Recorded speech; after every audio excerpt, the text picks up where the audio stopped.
Бардыңыздар орындықтардан тұрып қойыңыздар. Қырғыз Республикасының мемлекеттік гимні.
Көріп қалышыңыз мүмкін. Андықтан бүгінгі ойын шындығында қызық болады деген ойдамыз. Ойын таласының оң жақ бөлігінде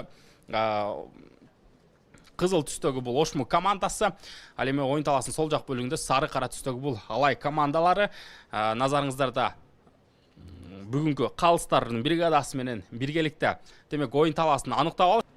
Командаларға игілік, анда біз Алай командасының құрамына көз салабыз. Дарбазада бүгін 25-ші номерда Мирзахит Маматханов, 5-ші Рамин Ахмадов, 8-ші жоғоту.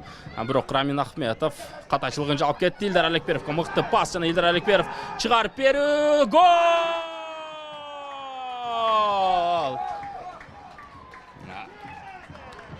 Алексей Зинкевич қайрадан гол жаратып отыр. Бұл жерден Рамин Ахметовты дағы баста белгілеп өтіш керек. Топ жоғот, Алай командасы топ жоғотқан учурда топты командасы үшін тартып алған жана күтіп қалабыз. Бирок мен бүгін Чаулда Алай жазғырып алды, жана соққы гол! Дарбазасында тұрған Желен алып қойды. Керемет! Ох, Жасур Умурзақовтың топқа қолы тиген екен еле.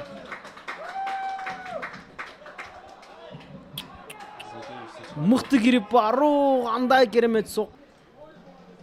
Насиров, Алекперов андан өтіп барды, жана мықты мүмкіншілік, жана гол!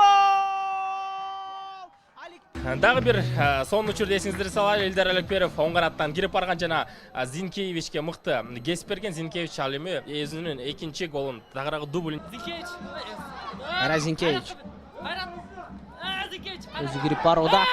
Соққы, жана гол!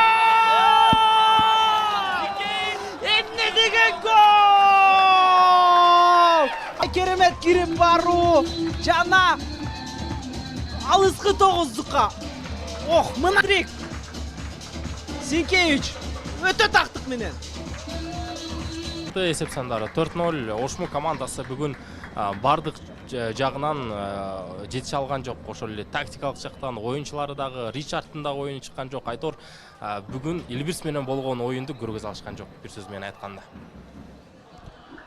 Алайды кийинки этапка тагыраагы жарым финалга алган жолдомосу менен куттуктайбыз. Ошму командасына Премьер лиганын оюндарынын алкагында ийгиликтерди каалап кетебиз.